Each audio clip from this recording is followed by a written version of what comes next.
এই সকল কাদের সিদ্দিকী এটা আপাদমস্তক দেশের শত্রু, এরা কি বঙ্গবীর, এটা ভুয়া বঙ্গবীর।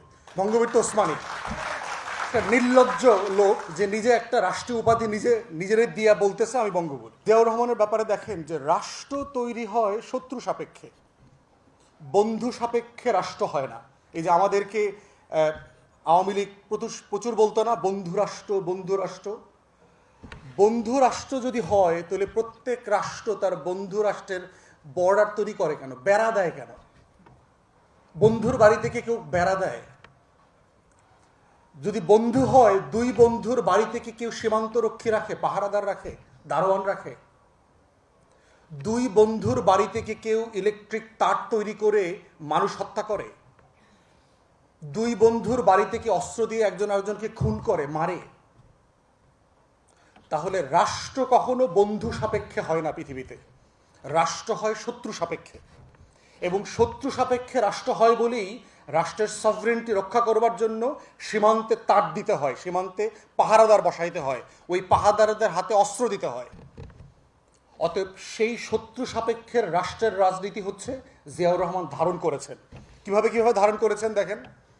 সাইদ আবদুল্লাহ প্রায় বলেছে, অল্প একটু বলে নাই, যে পানি ইস্যু, গঙ্গার পানি ইস্যু নিয়ে ফারাক্কা মার্চ হইল আপনার ৭৬-এ মে মাসে সম্ভবত।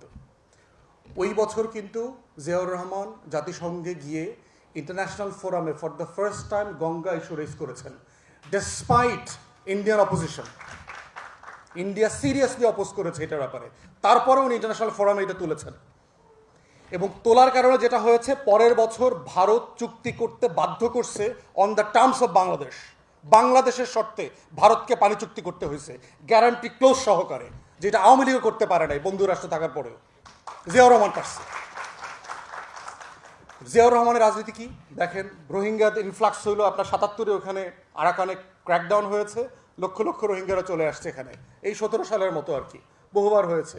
জিয়াউর রহমান সিম্পলি বলছেন, ডেডলাইন দিয়ে বলছেন, জাতিসংঘে গিয়ে বলছেন যে আপনারা এটা ফেরায় নেন, ফেরায় না নিলে আমি এই যে লাখ লাখ রোহিঙ্গারা আসতেছে না, আমি সবাইকে অস্ত্র দিব, ট্রেনিং দেব, এরপরে আপনার দেশ দখল করার ব্যবস্থা করব। জাতিসংঘের মধ্যস্থতায় যে কজন রোহিঙ্গা আসছিল সবাইকে বার্মা ফেরত নিয়ে গেছে, আমরা পারি নাই কেন? তাহলে এই যে ফরেন পলিসি সাকসেস, এরপরে দেখেন আপনি আমাদের চিটাগং হিল ট্রাক্সকে নিয়ে যে ষড়যন্ত্র করেছে ভারত, জনসংহতি তৈরি করা আপনার সেই 74-5 অনওয়ার্ডস, অস্ত্র দিয়ে দিল এখানে, এই সন্তুল আর্মাদেরকে উস্কায়া দিল। প্রেসিডেন্ট কি করেছেন? সিম্পলি চীন থেকে ফিরে এসে একটা মডেল ফলো করেছেন যে আমার এখানে আমার লোকাল লোক লাগবে যারা এটা সেফগার্ড করবে। সেটেলমেন্ট পলিসি নিলেন, দেশের মানুষকে, ভূমিহীন লোকদেরকে নিয়ে সেটেল করলেন, এবং সেটেল করে রাষ্ট্রের সভরেন্টিকে তিনি ডিফেন্ড করলেন শত্রু সাপেক্ষে। কিন্তু দেখেন সে রাষ্ট্রকে চিন্তা করেছে কোথায়? শত্রু সাপেক্ষে।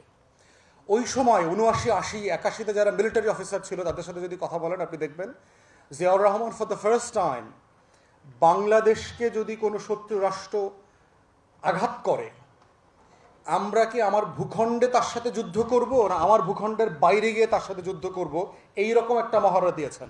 Operation iron shield. বা মিলিটারি অফিসারদের সাথে কথা বলবেন, যাদের ভয় পাওয়ার কথা তাদের নাভিশ্বাস বের হয়ে গেছে সেই দিন। জিয়াউর রহমানকে তো এমনি এমনি মারে নাই। তাহলে সেই জায়গায় বুঝতে হবে আজকে যারা আমরা নতুন করে রাষ্ট্রের রূপান্তরের কথা বলছি, বিনির্মাণের কথা বলছি, সেখানে প্রত্যেক দিন আমাকে মাথায় রাখতে হবে যে আমার স্বাধীনতার শত্রু কারা, আমার সভরেন্টির এনিমিস কারা। কারণ কারা আমার বাসা বাড়িতে আঘাত করতে পারে, আমার সম্পত্তি চুরি করে নিয়ে যেতে পারে, এবং এই ফোর্সেসরা বারবার প্রমাণ করেছে তারা কারা। আপনি দেখেন ৭৫-এর পরে পুরো আমাদের সীমান্ত জুড়ে ভারত ফোর্স লালায়া দিয়েছে। এই সকল কাদের সিদ্দিকী এটা আপাদমস্তক দেশের শত্রু, এরা কি বঙ্গবীর, এটা ভুয়া বঙ্গবীর। বঙ্গবীর তো ওসমানী, একটা নির্লজ্জ লোক যে নিজে একটা রাষ্ট্রীয় উপাধি নিজেরই দিয়া বলতেছে আমি বঙ্গবীর। এটা রাষ্ট্র অলরেডি ওসমানীকে দিয়ে দিচ্ছে। তো সেই লোক হাজার হাজার লোক ট্রেনিং নিয়ে ভারতের অস্ত্রে আমার পুরো সীমান্তকে অস্থির করে ফেলেছে। Ziaur Rahman for the first time আপনার ভিলেজ ডিফেন্স ফোর্স করলেন, ভিডিপি করলেন। গ্রাম প্রতিরক্ষা একটা ফোর্স আছে না আমাদের, গ্রামে গ্রামে আছে, জিয়াউর রহমান করেছে। তাহলে এই যে রাষ্ট্রকে প্রত্যেক দিন শত্রু সাপেক্ষে বিনির্মাণ করা, শত্রু সাপেক্ষে বিবেচনা করা, শত্রু সাপেক্ষে গঠন করা, শত্রু সাপেক্ষে স্বাতন্ত্র্য বোধ তৈরি করা, শত্রু সাপেক্ষে শক্তিশালী হওয়া, এটার নাম হচ্ছে বাংলাদেশকে বাংলাদেশ বানানো। আমরা যখন বাংলাদেশ 2-এর কথা বলছি, দায় ও দরদের রাজনীতির কথা বলছি, আমরা এমন কিছু বলছি না যেটা কখনো হয় নাই, কখনো করা হয় নাই, এগুলো করা হয়েছে।